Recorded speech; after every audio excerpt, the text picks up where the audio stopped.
जौना 3 वर्ष तक राजा सत्यजीत के यहाँ बारात रही। 3 वर्ष।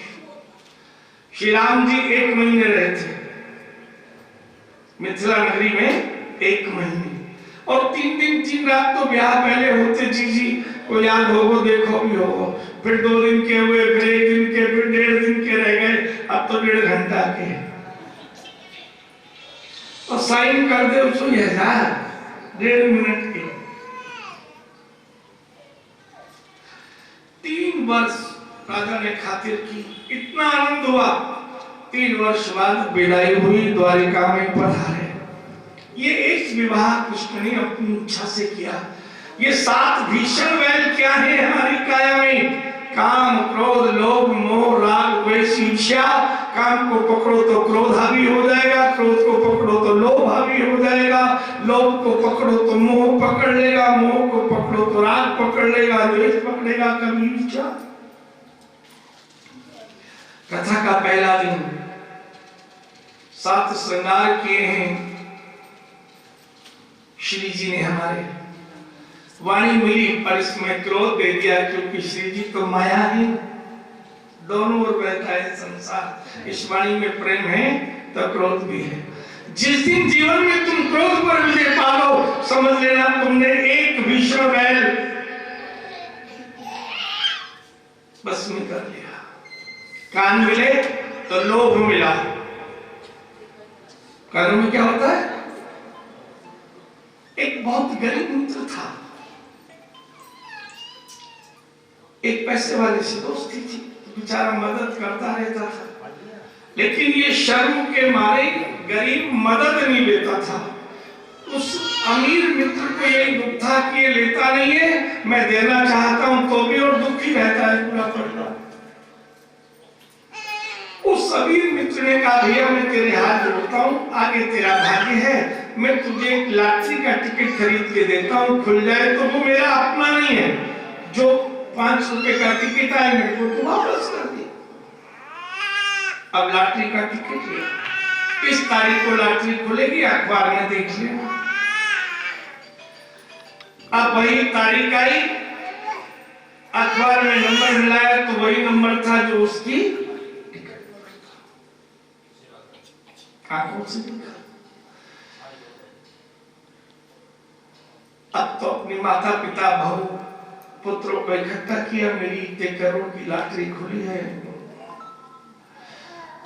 पिताजी बोले, मेरी एक इच्छा थी, मेरा भी तो कुछ हिस्सा होगा इसमें। तीर्थों में नहीं गया बेटा, तीर्थ करा देगा? बोले हाँ। ऐसे ही माँ बोली, मेरा मन है ये दान पुण्य करने का। बोला हाँ। पत्नी बोली, देखो आपने मुझे कभी अब तक हीरा नहीं पहनाए, अब तो इतने करोड़ में आधो मेरो हिस्सा हो।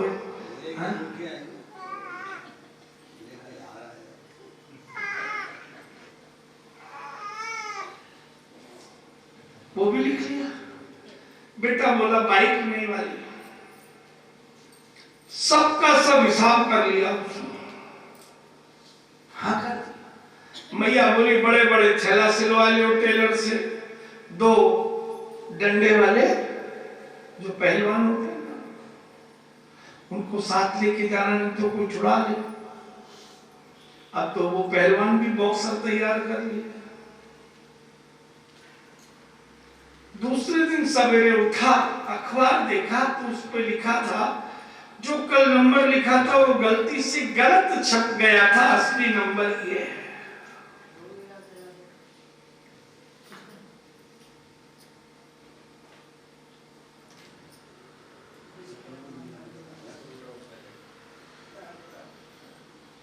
लोभ कहाँ रहता है?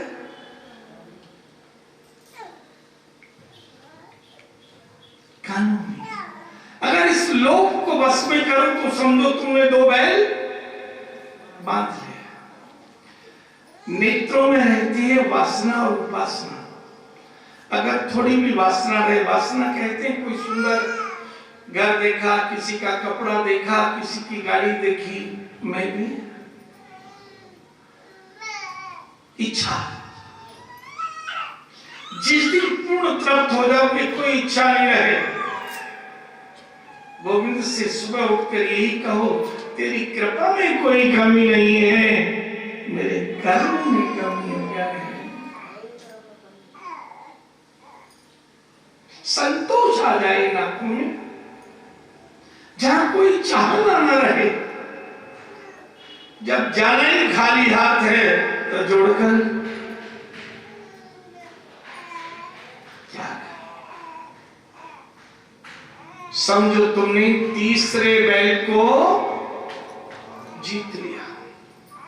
मोह रहता है काया में, शरीर तो छूटना ही है,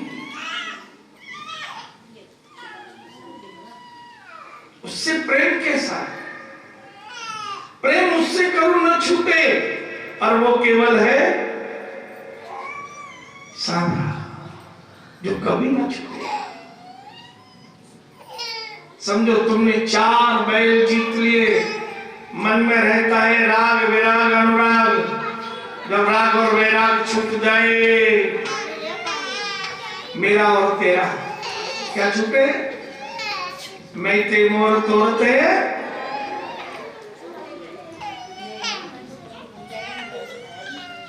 कोई मुझे अपना न माने, मैं सबका। समझो कितने बैल जीत लिए? 5। बुद्धि में रहता है सतत निरंतर सबको आकर्षित करने का भाव, सब मेरा सम्मान करें, सब मुझे सम्मान दें, भूख होती है। तो जिस दिन मान अपमान का भाव न रहे, जो दे तो भला और न दे, ये भाव जिस दिन बुद्धि में आ जाए तो समझो 6 बैल जीत लिए। और जिस दिन चित्त में से ईर्ष्या निकल जाए, केवल ईश्वर रह जाए, समझो तुमने 7 बैल जीत लिए। क्या होगा?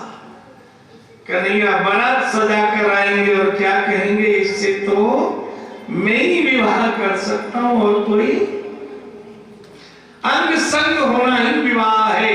भगवान के उनके चरणों में हमारी आत्मा मिल जाना ही स्वयंवर है, लेकिन करना पड़ेगा।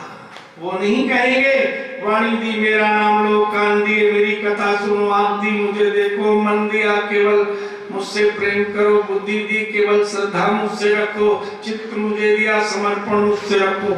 ये तो स्वयंवर हमें करना है। 2 बार प्रभु का पावन नाम ले। देखो आज सबने हाथ उठा के कहा था कि हमें लाला से, देखो फिर उठा दी जी, देख तो सही एक बार जान। बोल बांके बिहारी लखी श्याम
चुनरिया, मैंने ओढ़ी श्याम चुनरिया, छोड़ी जग की प्रीत दुनिया क्या जाने, मैंने छोड़ी जग की दुनिया क्या जाने, क्या जाने कोई क्या जाने, क्या जाने कोई क्या जाने, क्या जाने कोई कुछ माने, क्या जाने कोई कुछ माने, मुझे मिल गया और हमें मिल गया मन का, ये दुनिया क्या जाने, मुझे मिल गया मन का प्रीत, दुनिया क्या जाने।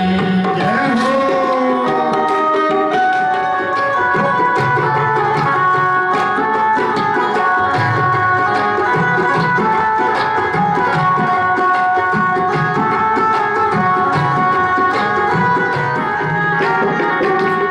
हर दम में तो रहूं मस्तानी, हरदम में तो रहूं मस्तानी, लोक लाज मैंने बिसरानी, लोक लाज मैंने बिसरानी, रूप रास में अंग समानी, रूप रास में अंग समानी, तेरत हैरत रहूं मस्तानी, तेरत है रत रहूं मस्तानी, गाँव खुशी के की दुनिया, तो गाँव घुसे देखी दुनिया क्या जाने, क्या जाने कोई क्या जाने, क्या जाने कोई क्या जाने, लगी श्याम शक्ति ये दुनिया क्या जाने, मेरी लगी शाम सकती दुनिया क्या जाने।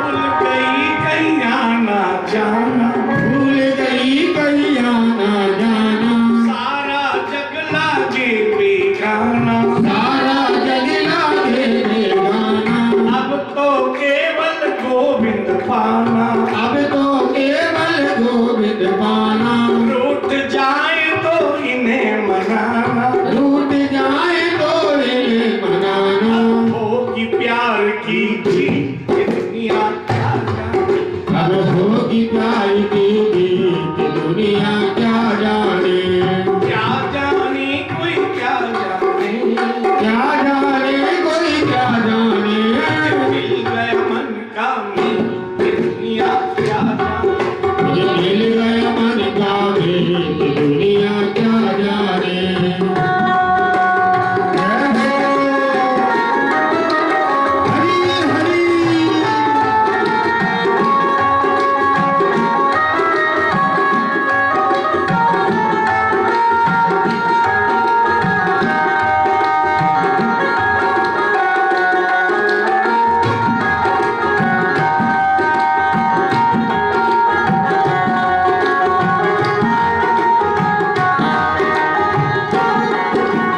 मुरलीधर ने मुरली बजाई, मुरलीधर ने मुरली बजाई, सबने अपनी सुध बिसराई, सबने अपनी सुध बिसराई, गोप गोपियां भागी आई, गोप गोपियां भागी आई, कुल मर्यादा काम नाई, कुल मर्यादा काम आई, बाज उठा संगीत दुनिया क्या जाने, बाज का संगीत दुनिया क्या जाने, क्या जाने कोई क्या जाने, क्या जाने कोई क्या जाने, क्या जाने क्या पहचाने, क्या जाने क्या पहचाने, लगी शाम संगीत दुनिया क्या जाने, मेरी लगी शाम संग दुनिया क्या जाने।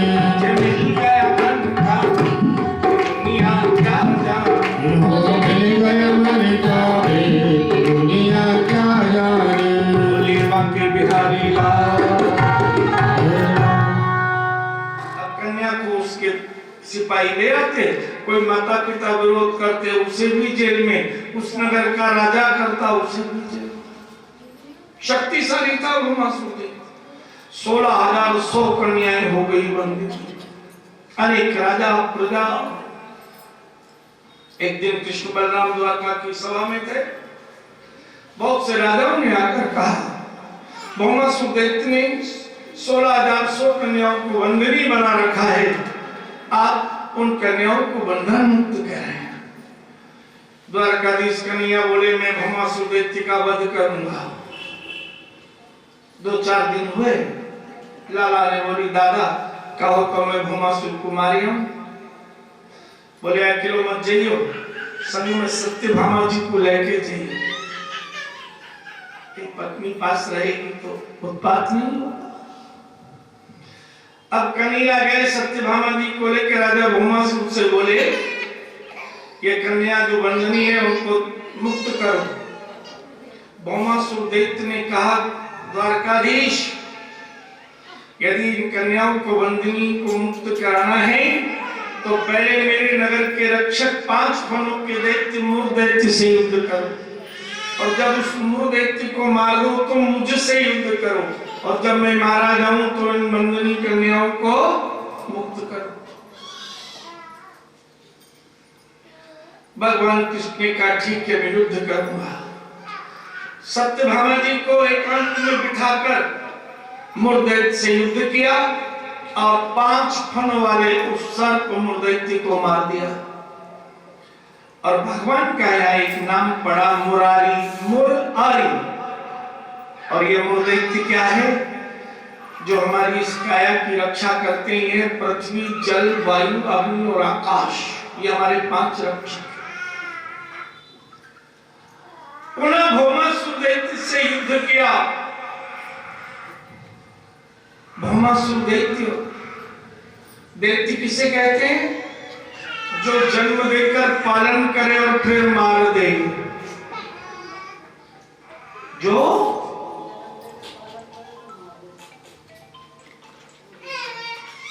हम लोग हिंदू जाति के हैं, मुस्लिम जाति में एक नियम है, जब बकरा ईद आती है ना, पहले उसको खूब खिलाते हैं, सजाते हैं, और फिर गोविंदाय।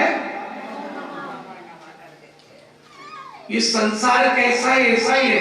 पृथ्वी पालती है और यदि भूस्खलन हो जाए तो प्राण लेती है। जल जन्म देता है, बाढ़ आ जाए तो प्राण लेता है। अमृत वायु ऑक्सीजन प्राण देती है, लेकिन कार्बन डाइऑक्साइड प्राण। ये कोरोना क्या था?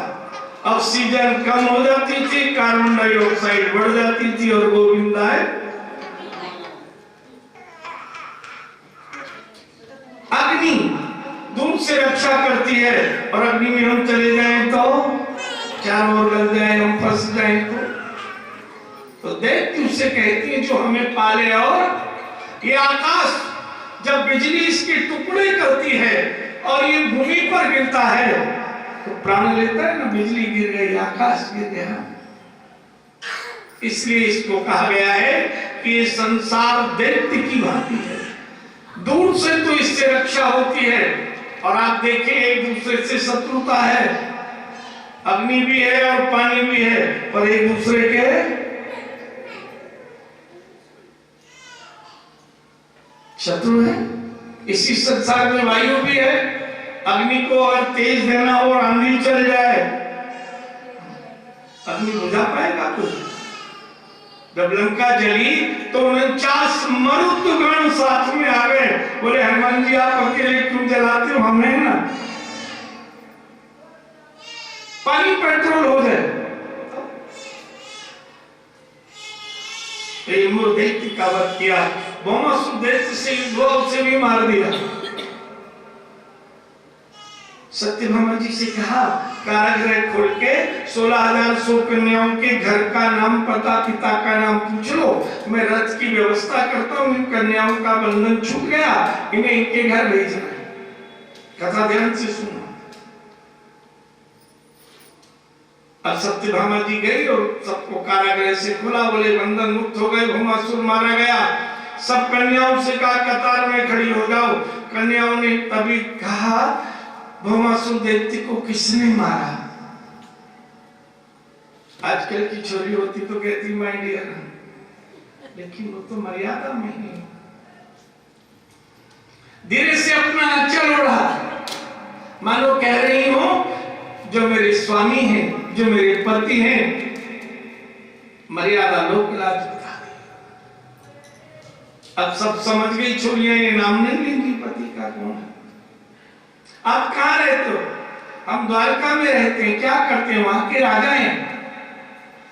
कन्या बोली हम सबका एक ही पता है, राजमहल द्वारिका। सत्यभामा जी बोली एक एक को आते देखा, अब ये 16,000 सो जाएंगी। एक आती तो दाऊ दादा कितने, अब 16,000 सो। बोले ऐसा क्यों? बोले हमने ये सौगंध खाई थी, जो इस भौमासुर दैत्य से हमें मुक्त करेगा, हम उसी का आश्रय लेंगे। ये हमारा शरीर ही भौमासुर है, इसमें 16,000 सौ क्या है? हमारी धाराएं हैं, प्रेम की, ज्ञान की धारा। अब हाथ ये है, ये हाथ से तुम पकड़ो बता देगा कठोर है, मुलायम है, गर्म है, ठंडा है। अब आप कहोगे इस हाथ को ज्ञान कैसे? रात में लाइट चली जाए और हमें अंदाजो वहां हमने कैंडल रखा है और हम उस मोमबत्ती को रात में उठाएं और वहां हो सांप का बच्चा, तो कौन बताएगा? हाथ में आए तो उंगलियां बता देंगे, फेंक दोगे। तो ये ज्ञानेंद्रियां भी नहीं। आंख यही है, बता देगी ये माँ है, ये बहन है, ये पड़ोसन है, ये अपरिचित है, ये परिचित है, नौकर है, मालिक। कान बता देंगे ये मेरी माँ की आवाज है, बहन की आवाज है, भाई की आवाज है, पिताजी की आवाज है, पड़ोसी की आवाज है। कौन बताएगा? जीभ बता देगी कि ये नमक है, ये मैदा है, ये बुरा है। कौन बताएगा? नाक सुनकर बता देगी ये अभी ठीक है और ये त्यागने योग्य हो गया। एक एक कहूंगा, इसी हाथ से मिट्टी उठाकर ले जाओ, बड़ी भारी लगेगी। पड़ोसी का छोरा ले जाओ, भारी लगेगा, और खुद का छोरा ले जाओ तो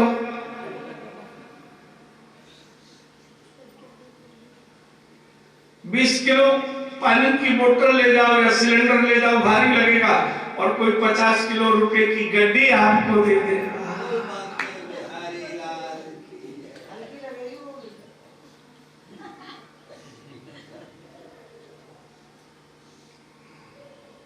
हाथ वही है, उठा वही नहीं, पहन। सो दुकान आते हैं इस प्रेम में कि पैसा कमाना है, और शाम को आते हैं घर पर भोजन मिलेगा, परिवार मिलेगा। ऐसा कभी नहीं हुआ शाम को कहीं दुकान चलो और सुबह के घर चलो। ये मती क्या कहती है? सुबह दुकान जाना है, शाम को आना है। तो कितनी धाराएं हैं? 16,100। और ये 16,100 कह दे भौमासुर का बंधन छूटे, और जो छुड़ाए वही भूमि का असुर है ये शरीर। अब आप कहेंगे ये शरीर देखती क्यों है? भागवत जी में क्या कहा? ये भौमासुर है, भूमि पर अवतार लेता है, भूमि का असुर है। संसार में रहकर जब तक गुरु का ज्ञान, सत्संग, शास्त्रों का अध्ययन नहीं हो, तब तक ये केवल जीवन को ही आनंद मानता है। लेकिन जब सतगुरु का संग मिल जाए तो ये मृत्यु को परमानंद मानता है कि जन्म मरण का बंधन, माया मिट जाएगी। और देखिए हम सब अलग अलग माँ के गर्भ में आए हैं, पर जाने का ठिकाना सबका देख ले भाई। आगे तो अलग आ गया, सबकी माँ अलग है, सबके पिता अलग है, और जाना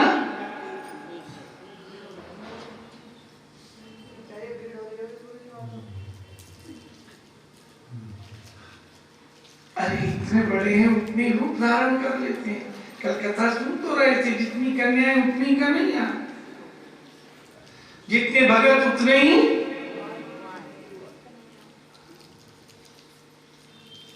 सत्यभामा जी कन्हैया के पास आई। अब रथ में 2 सवारी बैठती हैं, 4 जोड़ी में बैठे तो 4025 रथ। नेताओं की ट्रैक्टर ही ट्रैक्टर है, 10-10 किलोमीटर की रैली। अब 4025 रथ कम से कम यहाँ से पलवल तक के तो है जाते। कन्हैया बोले आपने बड़ी जल्दी नाम पता लिख लिया। बोले आई तो अलग अलग जाएंगी एक ही जगह। बोले कहाँ जाएंगी? बोले राजमहल द्वारिका। कन्हैया बोले तुम ही ले जाओ, मैं नहीं जाऊंगा। अब सत्यभामा जी रथ में, अब स्कूल में बच्चा की छुट्टी हो तो हुल्लड़ मचावे नहीं, ठीक वैसे ये छोरी हुल्लड़ मचाती भाई। शोर सुना कानों में, छोरी छोरी को। और जैसे ही शोर शराबा सुना, बलराम जी उतर के आए। देखा तो सत्यभामा जी आगे के रथ में, लाला को पतोड़ी। सत्यभामा सोचा ये सब छोरी घूम के आई होंगी कि द्वारका के दर्शन कर आएंगे।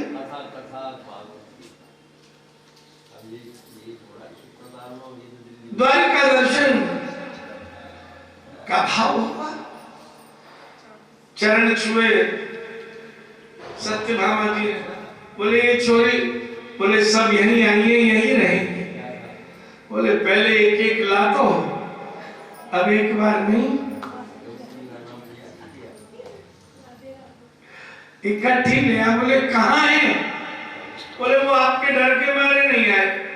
सत्यभामा जी से कहा ले आओ, जो होगा सो देखेंगे। जैसे 7 और 8 वैसे ही 16,108। 16,100 रूप रखे लाला ने और 16,108। पटरानियों में 8 पटरानी और रानियां बन गई। उतने ही भवन, और धीरे धीरे सबके 10-10 छोरा और एक एक छोरी। 1,000 छोरा 80 और 16,108 कन्या बहु पुत्र। अपनो परिवार, इससे बड़ी गृहस्थी काय की होगी।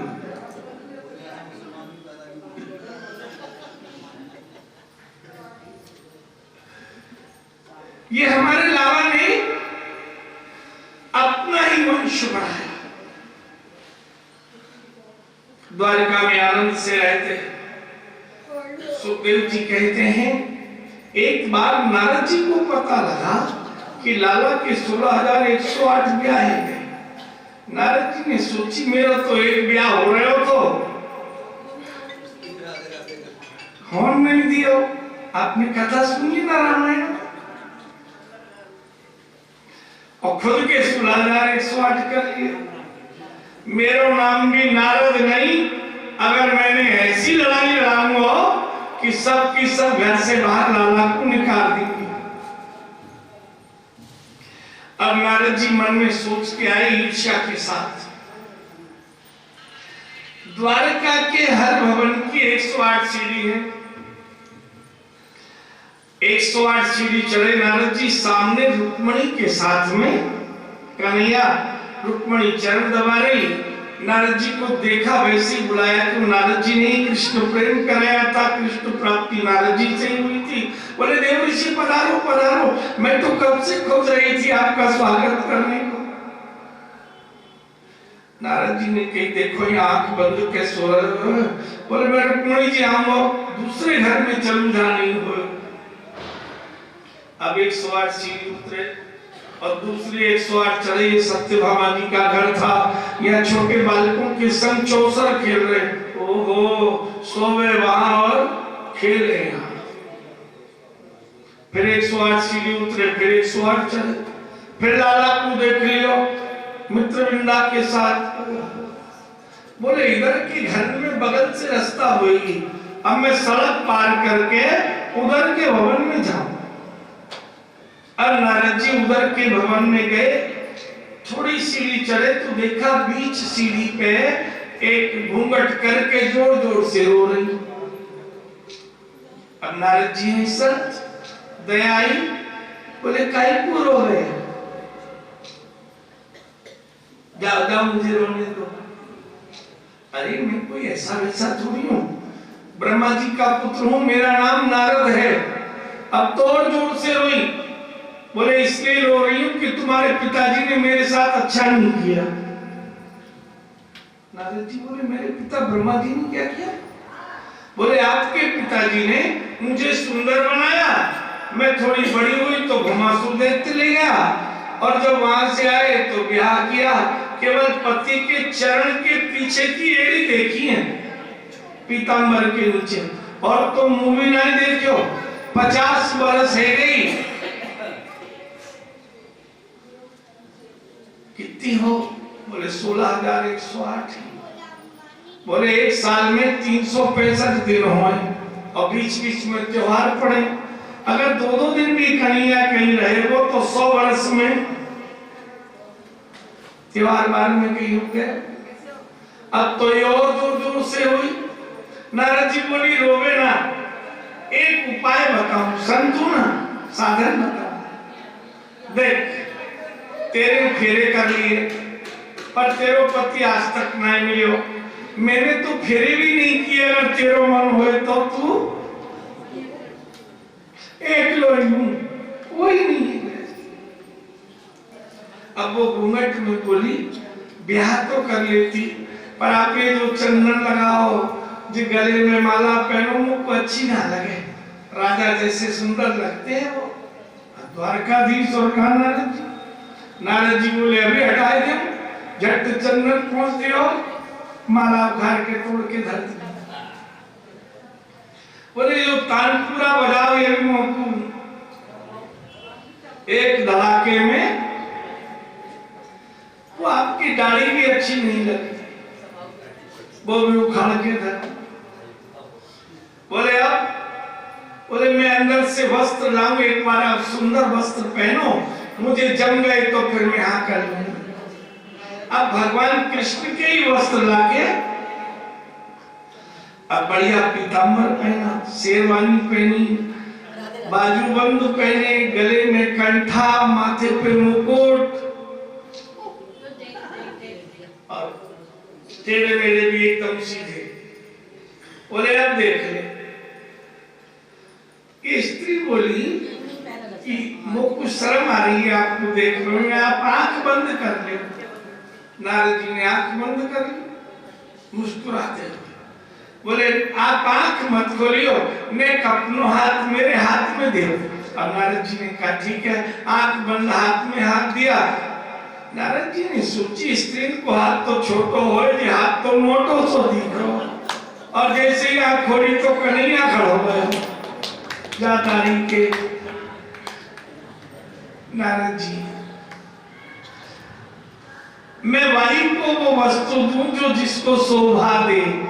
अभी तो शादी की बात चली, बाई में चंदन पुछ गयो, माला टूट गई, तानपुरा फूट गयो, दाढ़ी उखड़ गई, ब्याह हो जाता तो पता नहीं तुम्हारी कौन सी दशा होती। नारद जी ने कहा ये आपको ही स्वभाव है, मैं ब्याह नहीं करूंगा तो आपकी भक्ति करूंगा। जप हो गाओ शंकर सतनामा हो जाए तुरंत। गए भगवान नारायण शिव नारायण करते हुए प्रश्न। ये कथा इसलिए है कि संसार में परमात्मा उसी को देता है जो उस बोझे को पीठ पर उठाने की शक्ति रखता है। कथा मत में वर्णन करते हैं, कथा की सबसे बड़ी भागवत की कथा है, बड़े प्रेम से सुनना, क्यों प्रत्येक कथा हमारी कथा है। हमें जो न मिले वो भी भगवान तुम्हारी कृपा, और जो मिल जाए वो भी। मन में कभी रात में ये विचार करके मत सोचो, ना सो कि मुझे ये नहीं मिला, मिल जाता तो आनंद। पूर्ण तृप्ति के साथ सो, जाहि न चाहिए कबहु कछु, तुम संग बसहु निरंतर तास। सो राउर निज गेय, वो तो परमात्मा का अपना घर है जिसे कुछ नहीं चाहिए। कम से कम रात में सोते समय तो सोच लो कि मुझे कुछ नहीं चाहिए, मेरे परिश्रम से अधिक परमात्मा ने दिया। कथामृत में वर्णन करते हैं, एक दिन कृष्ण बलराम सभा में बैठे थे, बहुत से राजा आए और उन राजाओं ने आकर कहा, जरासंध नाम का दैत्य विश्व विजयी यज्ञ कर रहा है, त्रिलोकी का स्वामी बन जाएगा, दुर्दांत दैत्य है। तभी भगवान कृष्ण ने आश्वासन दिया, राजाओं को मैं जाऊंगा और जरासंध का वध करूंगा। 2-4 दिन ही हुए, बलराम जी से कृष्ण ने कहा, मैं जरासंध का वध करने जाना चाहता हूं। बलराम जी ने श्री कृष्ण को आज्ञा दी। श्री कृष्ण द्वारिका से हस्तिनापुर आए। युधिष्ठिर जी से कहा, अपने 2 भाई भीम और अर्जुन मुझे दे दो, मैं इनके सहयोग से जरासंध को मारना चाहता हूं। युधिष्ठिर जी ने स्वीकार कर लिया। अर्जुन, भीम और कृष्ण जरासंध के यज्ञ में आए। साधारण वस्त्र, लुप्त वेश कर लिया, छद्म वेश धारण कर लिया और भिक्षुकों की लाइन में लग गए। राजा ने देवताओं की पूजा की, भिक्षुकों को दान देने आया, कुछ भिक्षुकों को दान दिया और जैसे ही श्री कृष्ण को देखा भिक्षुक की लाइन में, जरासंध बोला, मैंने आपको कल देखा है। भगवान कृष्ण बोले, मैंने तुम्हें नहीं देखा। बोले, मैं पहचान नहीं पा रहा हूं, आप भिक्षुक नहीं हो, पर मैं आपको देखकर बड़ा प्रसन्न हूं। आप इतनी भिक्षा मांग लो कि जीवन में दोबारा भिक्षा नहीं मांगनी पड़ेगी, जो मन में हो वही इच्छा ले लो। और विश्वजित यज्ञ में ये नियम होता है, अगर भिखारी बिना दान लिए जाए तो सारे यज्ञ का फल उसे मिल जाता है। आपकी जो इच्छा हो वही मांग लो, और जैसे ही कहा जो इच्छा हो मांग लो। देखो, मैं किसी इच्छा से आया हूं, लेकिन तुम जो चाहोगे। जरासंध बोले, इतना मान लो कि जीवन में कभी दोबारा नहीं मांगना पड़े। भगवान कृष्ण बोले, देना ही है तो युद्ध की भिक्षा दो। जरासंध ने कहा, युद्ध की भिक्षा दी, लेकिन आप भिखारी नहीं हो, भिखारी कभी युद्ध की भिक्षा नहीं मांगता, आप हो कौन? तभी श्री कृष्ण बोले, मैं वही हूं जिसने तेरे दामाद कंस का वध किया था। 17 बार तुझे मैंने छोड़ दिया, 18वें बार मेरे भाई ने तुझे छोड़ दिया। जब मैं रुक्मिणी को भगा कर लाया तो तू युद्ध करने के लिए आया था शिशुपाल की ओर से, अब तुझे छोड़ दिया। आज 19वीं बार तेरे द्वार पर तुझे मारने आया, और अकेला नहीं आया, मेरे पीछे ये गदाधर भीम है, उसके पीछे गांडीवधारी अर्जुन और 3 आए हैं। जरासंध ने मुनादी की, आज यज्ञ की पूर्णाहुति नहीं दी जाएगी, पहले युद्ध होगा और दोनों में से जो जीतेगा वही पूर्णाहुति करेगा। नियम होता है धर्म युद्ध में, सूर्योदय से सूर्यास्त तक युद्ध, उसके बाद में प्रेम, एक थाली में भोजन, एक साथ रहना, वो धर्म की एक मर्यादा है। शाम का समय था, भोजन के समय जरासंध ने कृष्ण अर्जुन भीम को बुलाया, भोजन में बैठे। अब मन में बड़ा द्वंद्व था कि मरना ही है, कृष्ण है मां। अभी भोजन करना ही था, शुरू नहीं हुआ, मन की बात कह दी, बताओ आप तीनों ही युद्ध करोगे या कोई एक युद्ध करेगा? भगवान कृष्ण बोले युद्ध तो एक का ही एक से होता है। जरासंध ने कहा तीनों में से कौन युद्ध कर? भगवान कृष्ण बोले हम तीनों ही तुझे मार सकते हैं, तेरी इच्छा हो उससे तू युद्ध कर ले। अब उसको थोड़ी श्वास आई, बोले कम से कम कृष्ण से तो। कृष्ण तुमने तो गाय चराई है, ग्वालिया हो, वंशी बजाने वाले हो, तुमसे युद्ध करके तो मेरा अपमान होगा। अर्जुन ने तो गांडीव उठाया है, इससे युद्ध करके भी सम्मान तो नहीं होगा।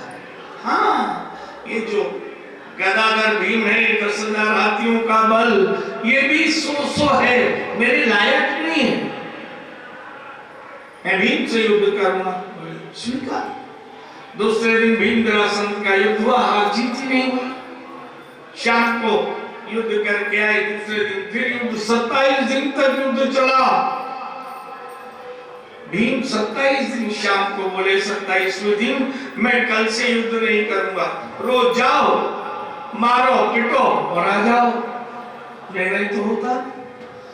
भगवान बोले कल 28वें दिन अंतिम दिन होगा, जब युद्ध करते रहो तो मेरी ओर देख लेना, मैं जैसा इशारा करूं वैसे युद्ध करना, कल जरासंध मारा जाए।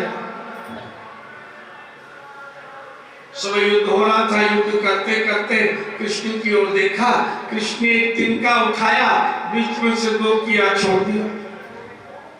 भीम समझ गए, भीम ने लड़ते लड़ते दोनों पांव पकड़े, जरासंध को बीच में से 2 किया छोड़ दिया, वो फिर जुड़ गया, फिर लड़ने लगा, फिर 2 किए, फिर कृष्ण की ओर देखा तो कृष्ण ने तिनके के 2 टुकड़े किए, इधर का इधर छोड़ दिया, इधर का इधर छोड़ दिया, जान गया। भीम ने 2 टुकड़े किए, इधर का टुकड़ा इधर छोड़ा, इधर का इधर, वो जुड़े नहीं।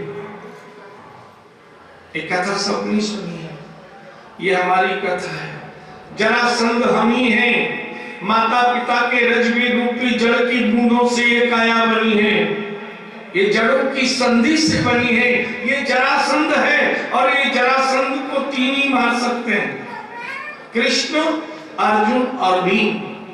कृष्ण है भक्ति, अर्जुन है शुभ कर्म, और भीम है ज्ञान। ज्ञानी बनोगे तो भी मुक्त हो जाओगे, भक्त बनोगे तो भी मुक्त हो जाओगे, और शुभ कर्म करोगे तो भी मुक्ति नहीं मांगे।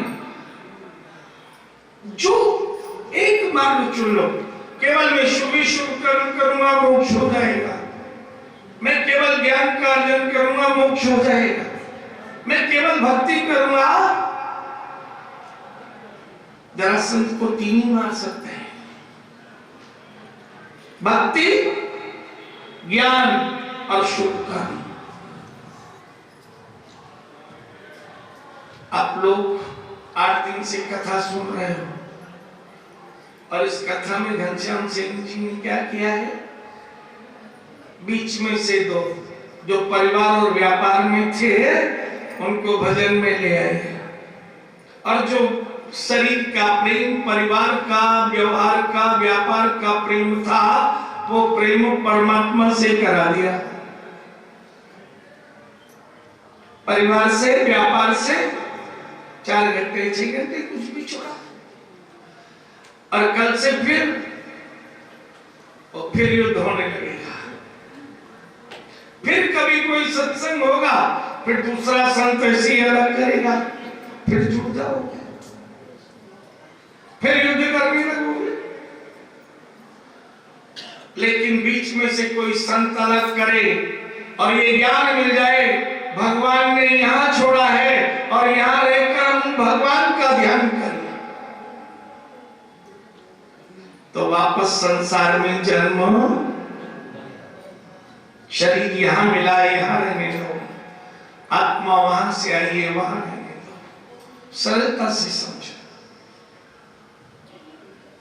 एक कन्या को समाचार मिला, मेरे पिताजी ने मेरा ब्याह तय कर दिया और इस तारीख को बारात आई। अब वो घर में रह रही है, ये मानकर मैं यहाँ की मेहमान हूं, मेरा घर तो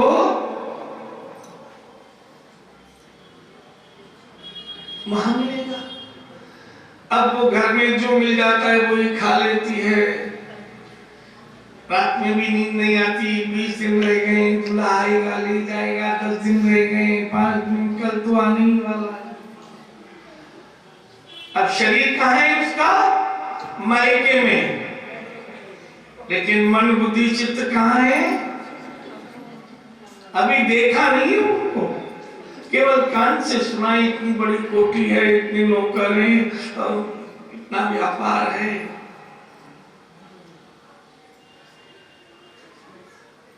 ठीक वैसे ही सत्संग में हम प्रभु की लीला सुने, और जैसे वो मायके में रहकर चित्त संसार में रहता है, ऐसे ही हम संसार में रहकर चित्त को परमात्मा में लगा दें। वो मेरा घर है, वो ठाकुर का ही घर, मुझे जाना ही होगा।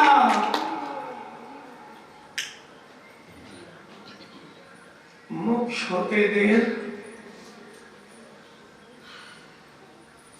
एक संत की कथा मुझे याद आती है।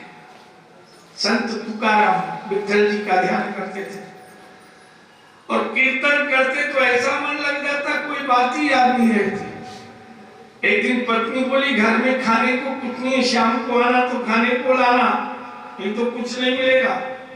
अब दिन भर फिर विठल जी का ध्यान, शाम को खा लिया था। पत्नी ने कहा क्या लाई खाने को? बोले मैं तो भूल गया। बोले आप विठल जी को ही खा लो, बैठो बात। उसके घर बंद कर दिया, दिन रात भर बाहर बैठे रहे। सुबह द्वार खोला, बोले जाओ आज कुछ खाने को लेके आना। अब दिन में फिर वही विठल जी का ध्यान, शाम को घर आने लगे। ओहो मैं तो फिर बाहर कर देंगे। गए, खेत था, गन्ने उगे हुए थे, एक गन्ना उखाड़ा, बोले यही ले जाते, आधा वो खा लेगी और आधा। गन्ना लेकर आए, पत्नी ने द्वार खोला, कुछ लाए खाने को? बोले गन्ना लाया हूं, तू भी खा मैं भी खाऊं। उसको आई भयंकर गुस्सा, एक गन्ना दिया पीठ में तुकाराम जी के, अब वो हो गया 2। ले भगवान एक तू खा।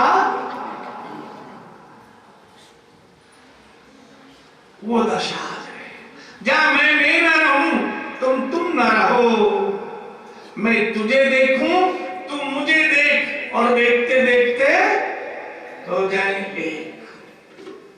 इस जरासंध को मारना है तो किसी एक को पकड़ लो, ज्ञान को या शुभ कर्म को अथवा भक्ति को, मोक्ष हो जाएगा। नहीं तो बार बार पुनरपि जन्मम पुनरपि मरणम पुनरपि जननी जठरे सिंहम, बार बार मरो, बार बार पैदा हो, 2 बार प्रभु का पावन नाम। जय माधव मदन मुरारी राधे श्याम श्याम श्याम। जय माधव मदन मुरारी राधे श्याम श्याम श्याम। जय माधव मदन मुरारी जय श्याम श्याम श्याम। जय केशव कल्याण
कृष्ण और शिशुपाल।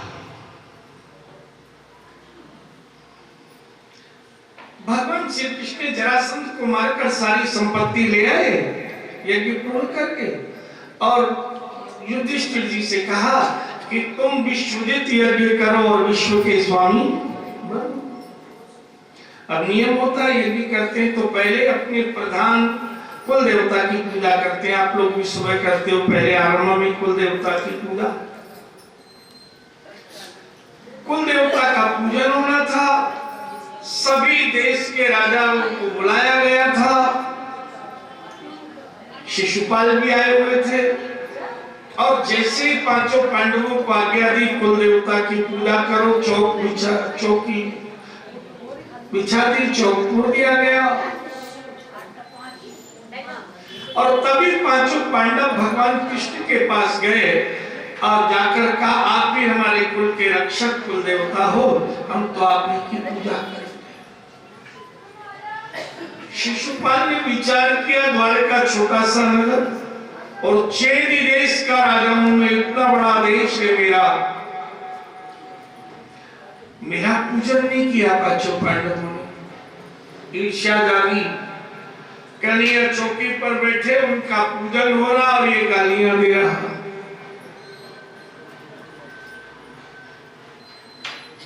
कृष्ण गिनते रहे 1 2 3 4, और जैसे ही 100 गाली हुई, सुदर्शन चक्र का ध्यान किया, शिशुपाल का मस्तक धड़ से आया।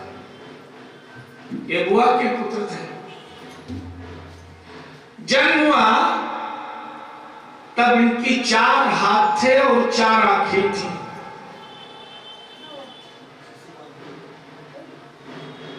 ज्योतिषियों ने कहा इसको जो भी देखे और इसकी 2 आंखें शरीर से अलग हो जाए, 2 हाथ अलग हो जाए, समझना उसी के हाथ में इसकी। बुआ जी एक बार पधारी और जैसे कृष्ण ने देखा दोनों आंख और दोनों, बुआ जी ने लाला से कहा, तेरा भाई मैं जानती हूं तेरे हाथों इसकी मृत्यु है, मैं तेरी बुआ मानती हूं, इसको 100 बार क्षमा कर देना, पर फिर भी 101 भी गलती करे तो मैं तुझे कोई दोष नहीं दूंगी, तू इसको मृत्यु दंड देना। 100 गाली तक बुआ का वचन निभाया। अब जैसे ही शिशुपाल का वध हुआ, दूसरे राजा युद्ध करने को जो शिशुपाल के साथ थे, दंतवक्र, विदुराज, द्विविद, बड़े बड़े राजा, शान,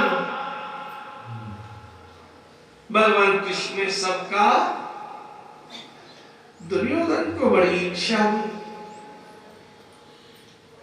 ये चचेरे और ताऊ के पुत्र हैं, कि युधिष्ठिर से तू यज्ञ करा रहे, मुझसे नहीं कराया।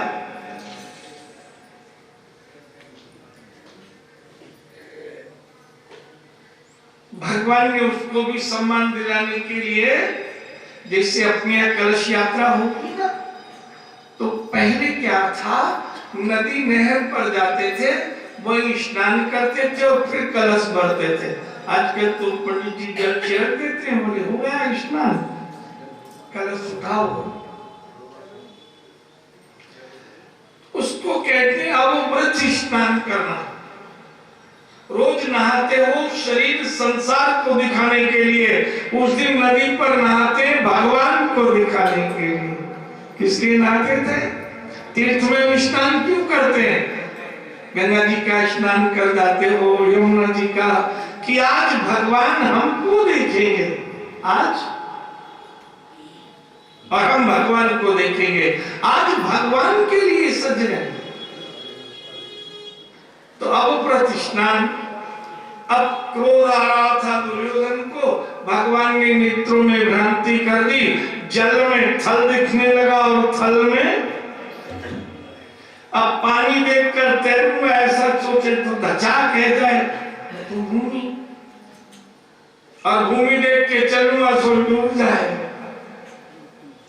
आंख वही थी, लेकिन परमात्मा ने भ्रांति उत्पन्न कर दी, जल में थल, थल में जल, अब कभी तो डूब जाए, कभी धचाक से माथों फूटे, सब या की हंसी हुआ है। तो जिस दिन जीवन में तुमको सत्यता नहीं दिखाई दे, उस दिन समझो भगवान की माया ने तुमको, और जिस दिन तुम निर्बल हो जाओ, निर्मल हो जाओ, समझो आज भगवान ने तुमको पकड़ा है, माया नहीं छोड़ा। कथामृत में वर्णन करते हैं, विश्वजित यज्ञ हुआ, भगवान कृष्ण स्वयं इसमें अतिथियों का आदर करके सम्मान कर बिठाते। इतना ही नहीं,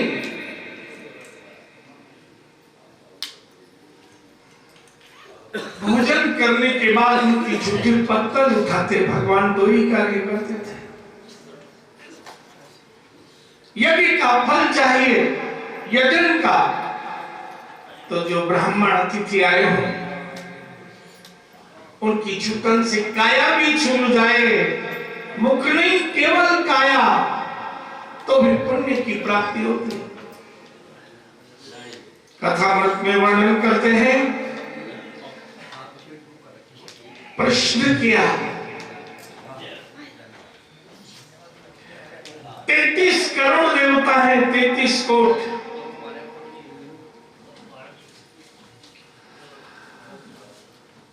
सबकी भक्ति सब लोग करते, कोई राम की, कोई कृष्ण की, कोई शिव की, कोई सूर्य की, कोई गंगा की, कोई दुर्गा की, कोई काली की, कोई शीतला माता की, सबकी। प्रश्न किया परीक्षित ने सुखदेव जी से कि और देवताओं की भक्ति में और कृष्ण की भक्ति में अंतर क्या है? और देवताओं की भक्ति में और कृष्ण की भक्ति में अंतर क्या है? सुखदेव जी कहते हैं, राजा परीक्षित, एक बार भगवान कृष्ण के बहुत सारे पुत्र प्रद्युम्न, अनिरुद्ध, सांब आदि इकट्ठे हुए और इकट्ठे होकर समुद्र के किनारे वन में घूम रहे थे। अचानक बड़ी जोर की प्यास लगाई और जैसे ही प्यास लगी तो जल खोजने लगे। जल खोदा तो एक कुआं दिखाई दिया। अब कुएं में से जल निकालना था तो देखा कुएं में जल कितना नीचे है। तभी देखा जितना बड़ा कुआं था उतना ही बड़ा एक नृग, गिरगिट उस कुएं में फंसा हुआ और जोर जोर से श्वास ले रहा था, जैसे दब गया हो और कष्ट हो रहा। कृष्ण पुत्रों ने उस नृग को निकालने का प्रयास किया, लेकिन वो निकला नहीं। सब भगवान कृष्ण के पास आए, समाचार दिया, एक नृग जल पीने गए थे, वो जितना बड़ा हुआ उतना बड़ा नृग।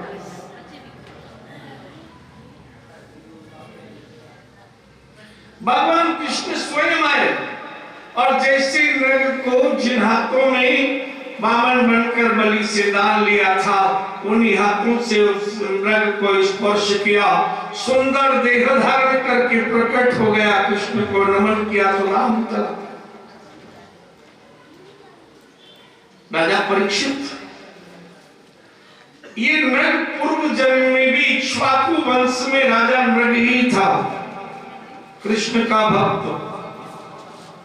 इसने संकल्प लिया था, जितना पृथ्वी में मिट्टी के कण हैं, आकाश में जितने तारे हैं, वर्षा की जितनी धाराएं हैं, उतनी गौ दान करूंगा। 1 लाख गौ नित्य ब्राह्मणों को बुलाकर, सोने से सींग बनाकर, चांदी से खुर बनाकर, तांबे की पीठ, मोतियों से पूंछ सजाकर, गले में, कंठ में सुंदर घंटिका लगी हुई सजाकर वस्त्र उड़ाकर बहुत से धनमाल के साथ ब्राह्मणों को देता। दूध देने वाली गाय, बछड़े की मां, कपिला अनेक प्रकार से सुख देने वाली सुंदर स्वरूप। एक दिन इस नर के द्वारा 1,00,000 ब्राह्मणों को नित्य की भांति गौ दान की। एक ब्राह्मण गौ को अपने घर ले आए, किसी कार्य से चले गए, गौ का मन नहीं लगा, वो वापस खिड़क में आ गए। गाय का नियम है लौटकर। इन ब्राह्मण ने आकर उस गौ के झुंड में बहुत ढूंढा, पर गाय को पहचान नहीं पाए। दूसरे दिन फिर 1,00,000 गौदान ब्राह्मण कर रहे थे, ब्राह्मणों को मिल रही थी राजा से। गाय को इन्होंने पहचान लिया, लेकिन वो गाय तब तक राजा के द्वारा दूसरे ब्राह्मण को दे दी गई। पहला ब्राह्मण बोला, ये गाय मुझे कल मिली, आप मुझे दे दो, मैं राजा से कह देता हूं आप दूसरी गाय ले लो। दूसरा ब्राह्मण कहता है, नहीं, मुझे राजा ने आज दिए, आप दूसरी लो, कल आप में संभाल नहीं पाएगी। अब पहला ब्राह्मण उस गाय को इसलिए मांग रहा है कि ये कल मुझे दान में मिली थी, और यदि दान की वस्तु को दान लेने वाला संभाल नहीं पाए तो उसे पाप लगता है, प्रायश्चित करना पड़ता है। लोहे की चने तो चबा सकते हैं, लेकिन भक्तों का दिया हुआ दान ब्राह्मण यदि तपस्या न करे तो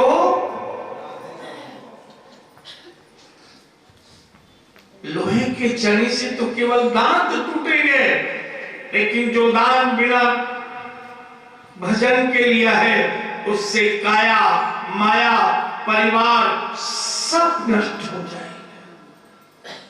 ब्राह्मण इसलिए मांग रहा है कि मैंने कल जो गाय मेरे घर आई थी, दान में ली थी, ये दूसरे ब्राह्मण को मिल गई। अगर दूसरा ब्राह्मण इस गाय को भूखा रखेगा, प्यासा रखे, पहले मुझे ये दान में मिली थी, उसका पाप। दूसरा ब्राह्मण सोचता है, जब कल इसने इसको नहीं प्रेम किया, संभाला, तो आगे संभालेगा इसका क्या भरोसा।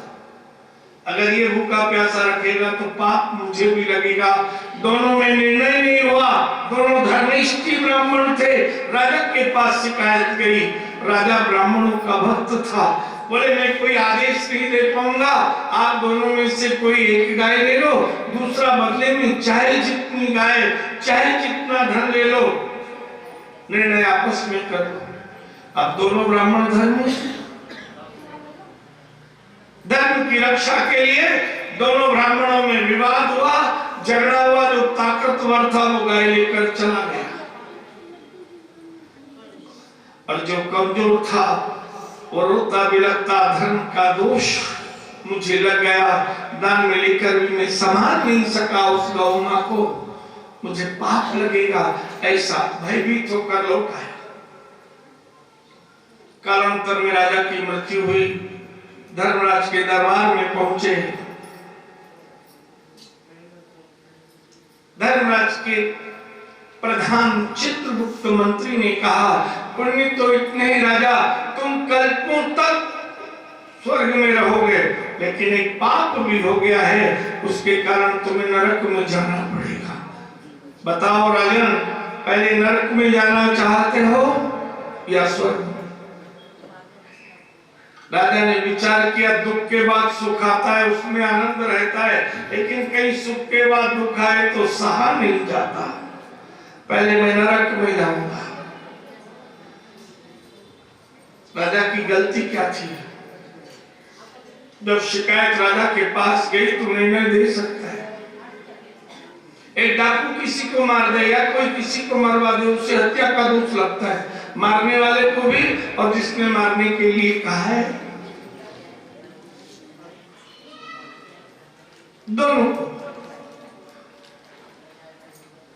लेकिन यदि कोई मजिस्ट्रेट की गद्दी पर बैठा हो और अपराधी को मृत्यु दंड दे, उससे हत्या का दोष नहीं लगता, क्योंकि वो उस पद पर बैठा है, उस निर्णय की गादी पर बैठा है, उससे हत्या का दोष नहीं लगता।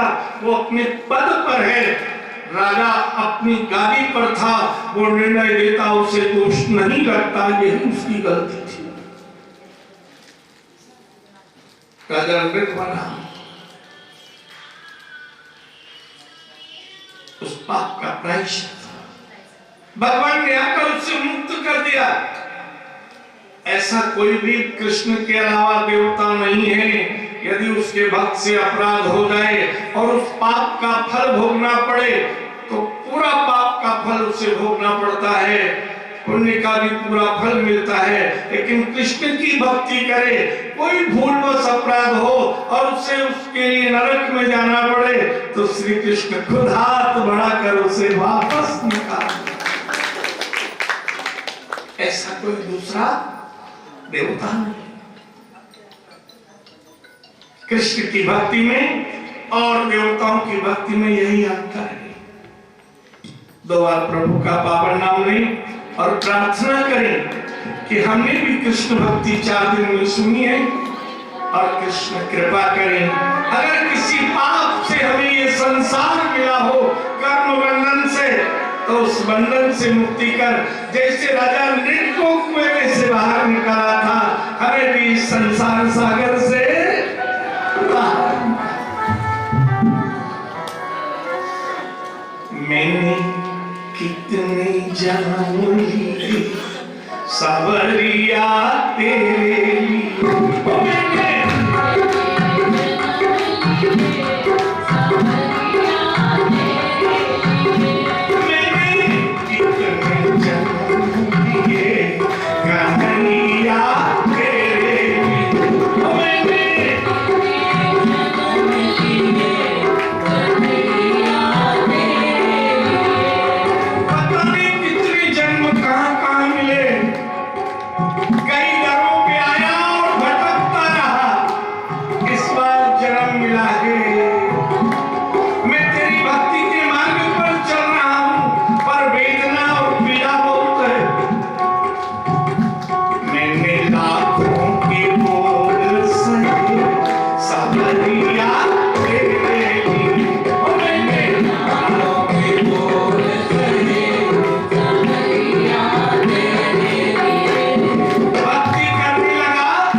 सावरिया